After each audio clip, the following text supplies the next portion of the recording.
దక్షిణాఫ్రికాతో జరుగుతున్న 2 టెస్టుల సిరీస్లో మొదటి టెస్టులో భారత్ జట్టు ఇన్నింగ్స్ 32 పరుగుల తేడాతో ఓటమి పాలై సిరీస్లో 0-1 తేడాతో వెనుకబడింది. ఈ సిరీస్లో భారత్ జట్టు గెలవడం ఎలాగో సాధ్యం కాదు. కనీసం రెండో టెస్టు మ్యాచ్లో గెలిస్తే సిరీస్ చేజారిపోకుండా డ్రా చేసుకునే అవకాశం ఉంటుంది.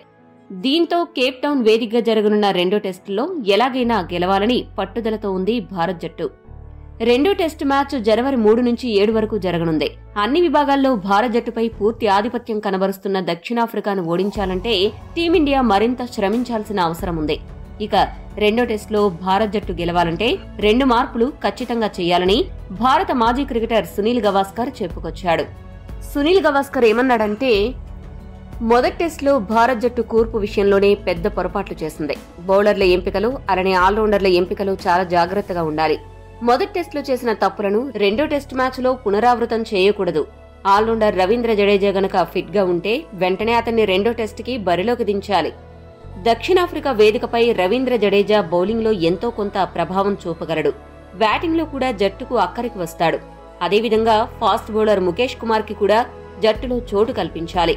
అప్పుడే భారత ఫాస్ట్ బౌలింగ్ మరింత పటిష్టంగా తయారవుతుంది. టీమిండియా రెండో టెస్టులో గెలవాలంటే ఈ మార్పులు చేయక తప్పదు అని అన్నాడు.